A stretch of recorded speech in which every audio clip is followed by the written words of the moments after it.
All birds find shelter during rain, but eagles avoid rain by flying above the clouds.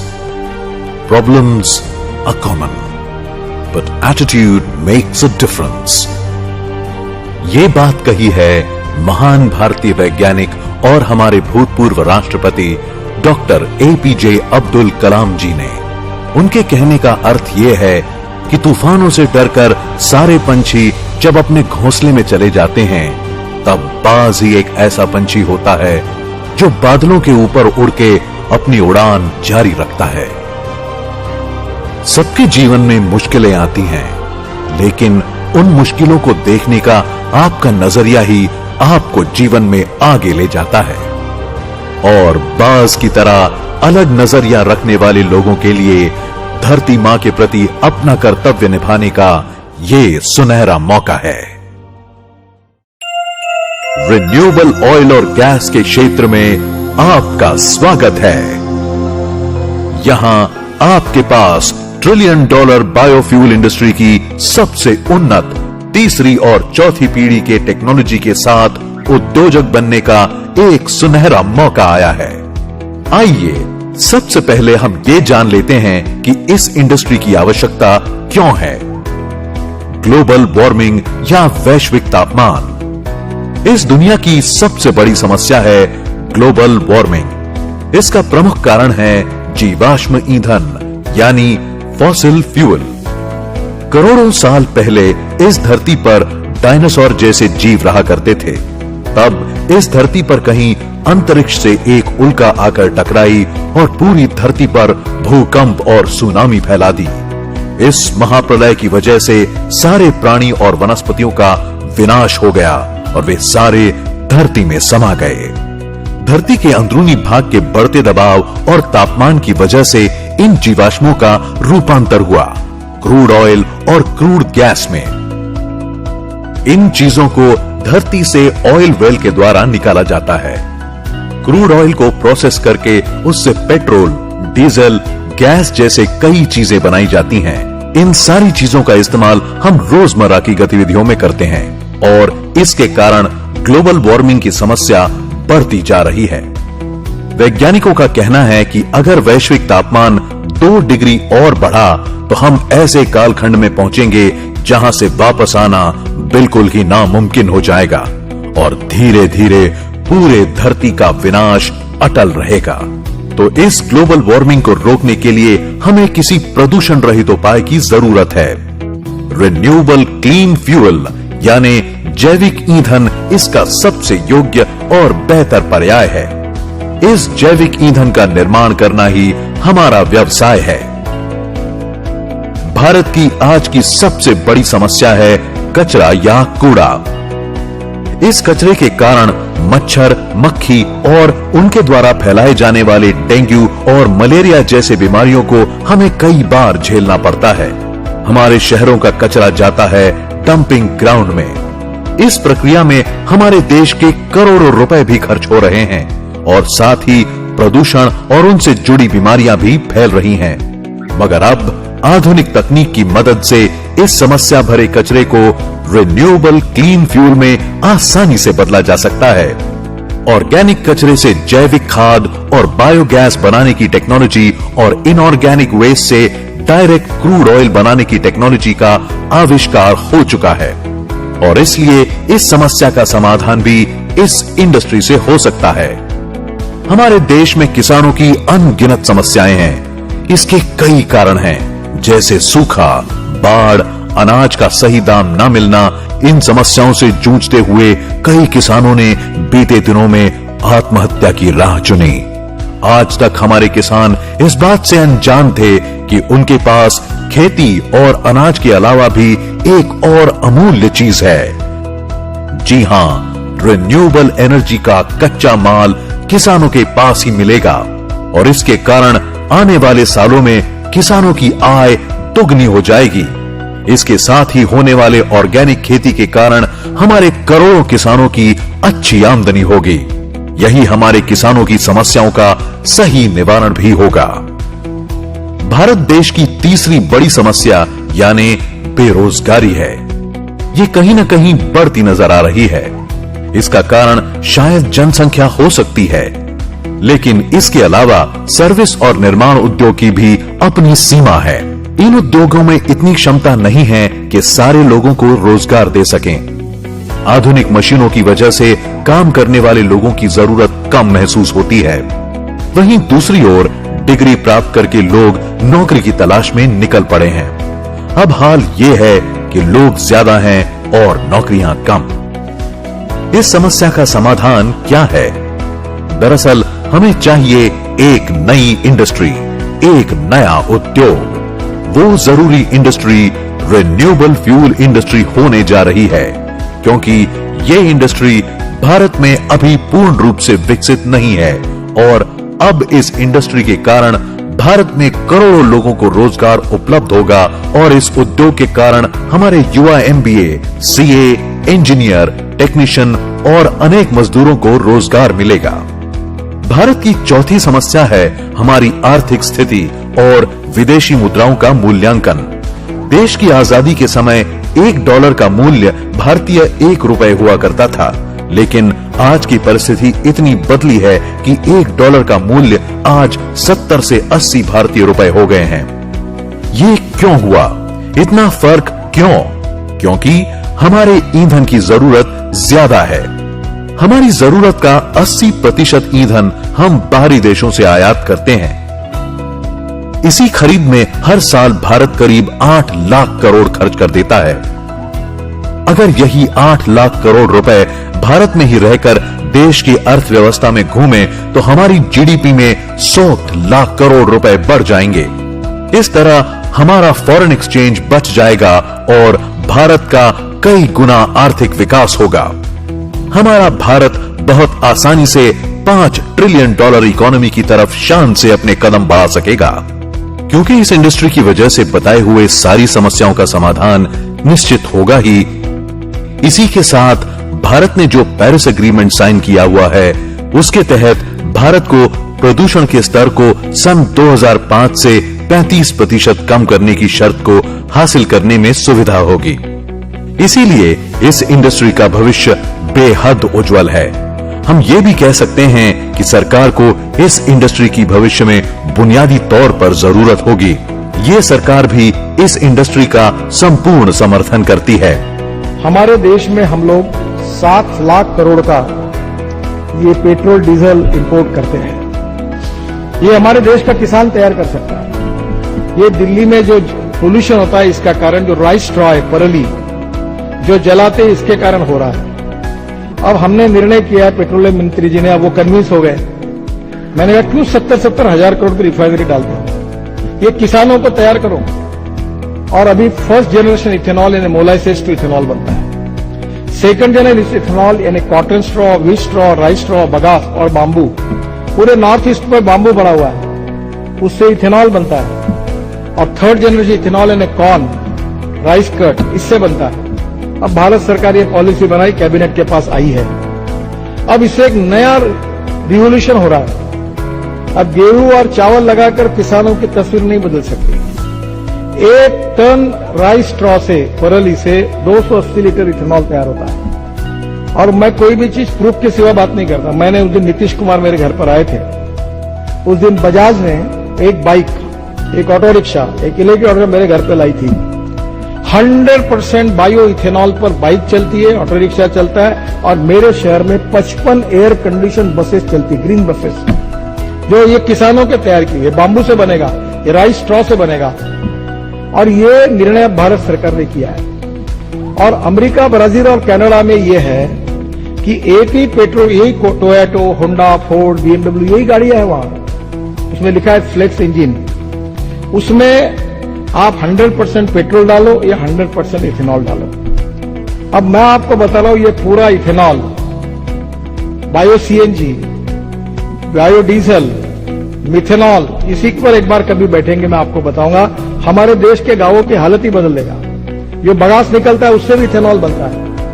अब इसके कारण पूरे कम से कम देश में 5 लाख करोड़ की इन्वेस्टमेंट आ सकती है और 50 लाख ग्रामीण क्षेत्र में युवाओं को रोजगार मिल सकता है। इंडस्ट्री को बढ़ावा देने और इसे मजबूत करने के लिए सरकार ने बायोफ्यूल पॉलिसी 2018 का निर्माण भी किया है। सरकार ये भी चाहती है कि इस देश का उन्नत किसान इस इंडस्ट्री से जुड़े और इसे आगे भी बढ़ाए। आप सभी का इस इंडस्ट्री में मैं Kartik Rawal, SSK Bharat management and media private limited और Meera clean fuels limited Mumbai की तरफ से हार्दिक स्वागत करता हूं। मीरा क्लीन फ्यूल्स लिमिटेड की शुरुआत रिन्यूएबल ऑयल और गैस के सेक्टर में सन 2012 में एक मकसद के साथ हुई और ये मकसद है जानलेवा जीवाश्म ईंधन की प्रतिस्थापना क्लीन फ्यूल से करते हुए अपने धरती की सुरक्षा करना और अपने भारत देश को फिर से एक समृद्ध राष्ट्र बनाना। डॉक्टर श्याम शिवाजी घोलप ये मुंबई के एडिशनल डेप्यूटी कलेक्टर रह चुके हैं। इन्हें MBBS डॉक्टरेट की भी पदवी हासिल है। जब डॉक्टर श्याम ने अपनी MBBS की पढ़ाई पूरी की तब उन्हें ऐसा लगा कि अपने देश के प्रति अपना फर्ज अदा करते हुए कुछ हितकारक कार्य करना चाहिए। इसी उद्देश्य से उन्होंने IAS की तैयारी शुरू की। उस दरमियान एक सेमिनार में उनका संपर्क हमारे देश के महामहिम भूतपूर्व राष्ट्रपति डॉक्टर APJ अब्दुल कलाम और उनके वैज्ञानिकों से हुई। वहां उस समय रिन्यूएबल क्लीन फ्यूल के बारे में जो कुछ कहा गया उससे डॉक्टर श्याम को ऐसा लगा कि यही मेरे जीवन का लक्ष्य है। तब से लेकर आज तक अपने जीवन के लगभग 20 साल उन्होंने इसी विषय पर काम करने के लिए न्योछावर कर दिए। उन्हें बेहद अच्छे से ज्ञात है कि इस इंडस्ट्री को आगे कैसे बढ़ाया जा सकता है और उन्होंने इस कंपनी का नाम अपनी माताजी श्रीमती मीरा शिवाजी घोलप के नाम से मीरा क्लीन फ्यूल्स लिमिटेड रखा है। इस कंपनी के और 2 काबिल डायरेक्टर हैं, डॉक्टर लावेश जाधव जो कि MBBS डॉक्टर और डॉक्टर श्याम के बचपन के मित्र हैं। दूसरे डायरेक्टर हैं मिस प्राची ढोले जो कि केमिकल इंजीनियरिंग में गोल्ड मेडलिस्ट हैं। महाराष्ट्र में श्री विलासराव देशमुख जी के मुख्यमंत्री कार्यकाल में बायोफ्यूल नामक हमारे प्रोडक्ट की ट्रायल की गई थी। सीधे शब्दों में कहें तो हमारे वैज्ञानिकों द्वारा बनाई गई उम्दा टेक्नोलॉजी ही हमारी शक्ति है। डॉक्टर श्याम मध्यम वर्गीय परिवार से हैं। बचपन से ही उनका झुकाव पढ़ाई और उन्नत भविष्य की ओर ज्यादा था। इन्हें देश के किसानों और गरीबों के लिए कुछ अच्छा और भरोसेमंद करना था, इसलिए उन सबको इस इंडस्ट्री से जोड़ने की योजना बनाई। इस कार्य की प्रेरणा उन्होंने अमूल मॉडल से ली। आप सभी को ज्ञात होगा कि जब हमारे देश में दूध का उत्पादन कम था तब हमें दूध का पाउडर बाहरी देशों से आयात करना पड़ता था। इस समस्या से निजात पाने की बड़ी कोशिश सरकार ने की। इस मामले में उन्होंने दुनिया की बड़ी कंपनी नेस्ले की भी मदद लेने की कोशिश की। उस समय एक ऐसे व्यक्ति थे जिन्होंने लाखों किसानों को जोड़कर गाय और भैंसे खरीदने के लिए आसान कर्ज की व्यवस्था करवाई। प्रक्रिया में आगे उन किसानों से वही दूध लेकर उस दूध को प्रोसेस और पैकेज करवा के बेचने की सुविधा भी उपलब्ध करवाई और हम दूध के क्षेत्र में आत्मनिर्भर हुए। इस क्रांतिकारी योजना को व्हाइट रेवोल्यूशन या मिल्क रेवोल्यूशन कहा जाता है। अमूल मॉडल का विस्तारित नाम आनंद मिल्क यूनियन लिमिटेड है, जिसके जनक थे डॉक्टर वर्गीस कुरियन। ये एक कोऑपरेटिव मॉडल था। डॉक्टर श्याम ने इसी कार्यक्षम योजना का उपयोग लोगों को इस मिशन से जोड़ने के लिए किया। अमूल मॉडल एक कोऑपरेटिव मॉडल था। उसी तरह MCL मॉडल कॉर्पोरेट का कोऑपरेटिव मॉडल है। इस मॉडल के द्वारा रिन्यूएबल ऑयल और गैस के क्षेत्र में आम जनता के लिए उद्योजक बनने का एक अवसर आया है। MCL के पास अपने भारतीय वैज्ञानिकों के द्वारा विकसित विश्व की सबसे आधुनिक 4 स्टेज डाइजेस्टर टेक्नोलॉजी उपलब्ध है। इस टेक्नोलॉजी को लेकर MCL भारत भर हर तहसील में एक प्रोजेक्ट लगाने जा रहा है। इस प्रोजेक्ट का नाम है MCL बायोफ्यूल एस्टेट। इस परियोजना में खेती के वेस्ट जैसे पराली और बाकी उत्पाद organic waste, kitchen waste, hotel waste इत्यादि का रॉ मटेरियल की तौर पर इस्तेमाल किया जाता है, मगर ये सारा वेस्ट आवश्यक मात्रा में उपलब्ध होना बड़ा कठिन है। इसीलिए हमारा मुख्य रॉ मटेरियल होगा नेपियर ग्रास, जिसकी खेती उस तहसील के किसानों के द्वारा की जाएगी। एक साल में 1 एकड़ पर 150 से 250 टन नेपियर घास उगाई जा सकती है। इसे एक बार लगाने के बाद फिर 5 से 8 साल तक वापस नहीं लगाना पड़ता है। पहली कटाई 3 महीने बाद और फिर हर 1.5 से 2 महीने में कटाई की जा सकती है। यह हमारा मुख्य रॉ मटेरियल होगा। इसके कारण कई किसानों को लाभ होगा। हमारे देश में पेस्टिसाइड, यूरिया जैसे अनेक केमिकल की मदद से खेती की जाती है। इन केमिकल की वजह से हमारे जमीनों की उत्पाद क्षमता बेहद घटी है तथा इन केमिकल के कारण कैंसर जैसी बीमारियां आज घर घर में फैली हैं। इस समस्या का समाधान करते हुए MCL हर तहसील में ऑर्गेनिक खेती को प्रोत्साहन देना चाहती है। खेती के लिए उपयुक्त जैविक खाद, बीज और जैविक पेस्टिसाइड ये किसानों को MCL के द्वारा दिया जाएगा। इतना ही नहीं बल्कि किसानों के द्वारा किए गए उत्पादों को MCL द्वारा मार्केटिंग करने की व्यवस्था भी की जाएगी। MCL द्वारा लगाए जाने वाले बायोफ्यूल फैक्ट्री में रोजाना 10 टन बायो CNG और 15 टन खाद का निर्माण किया जाएगा। इस फैक्ट्री की सालाना आय 10 करोड़ से अधिक आंकी जा रही है। MCL का मकसद है सामान्य जनता की आय बढ़ाना। इसीलिए इस प्रोजेक्ट में उस तहसील के किसी व्यक्ति को 10% का पार्टनर बनने का मौका दिया जाता है। इस कार्य के लिए लगने वाली टेक्नोलॉजी और फाइनेंस की व्यवस्था MCL के द्वारा की जाती है। इस फैक्ट्री में हिस्सेदार होने के इच्छुक व्यक्ति को 4 कार्य करने होते हैं। जिस व्यक्ति को MCL में पार्टनरशिप लेनी हो, उन्हें कंपनी में 10 लाख रुपए जॉइंट वेंचर के रूप में जमा करने होंगे।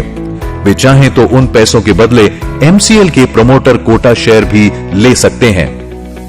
इस प्रोजेक्ट के लिए आवश्यक 10 एकड़ जमीन और फैक्ट्री के लिए लगने वाली सारी अनुमति भी उद्योजकों को ही हासिल करनी होगी और उसके लिए लगने वाला सारा खर्च भी उद्योजकों को खुद को करना होगा। इस कार्य के लिए उन्हें संपूर्ण मार्गदर्शन एवं सहयोग कंपनी की ओर से दिया जाएगा। क्योंकि कंपनी का मूल उद्देश्य हमारे किसानों का जीवन स्तर सुधारना है, इसलिए हमारे तालुका उद्योजक को इस तहसील में एक FPO यानी फार्मर प्रोड्यूसर ऑर्गेनाइजेशन, जिसे हम MPO मतलब MCL प्रोड्यूसर ऑर्गेनाइजेशन कहते हैं, ये स्थापित कर उसमें 10,000 किसानों को शामिल कर उन्हें सक्रिय करना होगा। MCL के द्वारा इन किसानों को इस MPO के तहत कई लाभ मिलते हैं, जैसे डिविडेंड, रोजगार, biomass farming contract, organic farming contract, discount card, taluka factory में हिस्सेदारी और इन सब से अधिक हर साल MCL फैक्ट्री के द्वारा 20% मुनाफा उस तहसील की भलाई के लिए आजीवन खर्च किया जाएगा। इन पैसों का इस्तेमाल पानी की समस्या दूर करने के लिए, स्वास्थ्य समस्याएं दूर करने के लिए, हर ग्राम पंचायत में पुस्तकालय बनाने के लिए, अच्छे स्कूल, कॉलेज और रास्ते बनाने के लिए, यानी उस तहसील को जो भी आवश्यकता होगी उसे पूरा करने के लिए किया जाएगा। MCL हर ग्राम पंचायत में एक सेंटर डेवलप करती है। इस सेंटर को हम MVP प्रोजेक्ट कहते हैं। इस प्रोजेक्ट में MCL की आवश्यकताओं अनुसार जो भी जरूरत हो, जैसे कि training seminar, meeting, raw material की खरीद और प्रोसेस, ऑर्गेनिक खेती करवाना, MCL के जैविक खाद और अन्य उत्पादों को किसानों तक पहुंचाना, ये सारे कार्य किए जाएंगे। ऐसे MVP सेंटर को बुक करने के लिए 1.5 लाख रुपए जॉइंट वेंचर के रूप में MCL को देने होंगे। अगर वो व्यक्ति चाहे तो उन पैसों से वो MCL के प्रमोटर कोटा शेयर भी ले सकता है। उस व्यक्ति को 1 हेक्टेयर जमीन की व्यवस्था करनी होगी, जिससे आधा एकड़ जमीन में सेंटर विकसित होगा और 2 एकड़ में नेपियर घास लगाई जाएगी, जिसे MCL खुद खरीदेगी। इसके अलावा इस सेंटर पे आधे एकड़ जमीन का तार कंपाउंड ग्राम पंचायत की NOC बिजली और पानी की व्यवस्था उसे करनी होगी। और जो व्यक्ति ये सारा कार्य करेगा वो व्यक्ति एमसीएल की उस तहसील सेंटर का पार्टनर बनेगा। उस व्यक्ति को एक अच्छी आय और सुखी भविष्य प्राप्त होगा। सही मायनों में ये 2 साल की मेहनत और 2 पीढ़ियों का सुनहरा भविष्य हो सकता है। और अगर कोई सेल्फ हेल्प ग्रुप या एमवीपी प्रोजेक्ट लेना चाहे तो ऐसे एसएचजी को यहां प्रोजेक्ट फ्री में देने की व्यवस्था भी है। और ऐसे एमवीपी प्रोजेक्ट वालों को उस ग्राम पंचायत के 200 से 300 किसानों को हमारे एमपीओ से जोड़ने का कार्य करना होगा। पूरे भारत में 5,500 तहसील में यह प्रोजेक्ट किया जा सकता है, जिसमें 500 तहसील ने यह प्रोजेक्ट पहले ही बुक कर लिया है। एमसीएल की पॉलिसी के अनुसार एक तहसील में से किसी एक व्यक्ति को ही चुना जा सकता है। अगर आप इससे जुड़ना चाहें और आप अपने तहसील में यह प्रोजेक्ट करना चाहें तो तुरंत हमसे संपर्क करें। तो दोस्तों, आइए हम सब मिलकर हमारी तहसील को एक स्वयं पूर्ण राज्य बनाते हैं। तहसील के माध्यम से जिला, जिला के माध्यम से राज्य और राज्य के माध्यम से हमारे भारतवर्ष का पुनर्निर्माण करते हैं। तो देर किस बात की, आइए अपने भारत देश को फिर से स्वच्छ भारत, आत्मनिर्भर भारत और सुजलाम सुफलाम भारत बनाते हैं।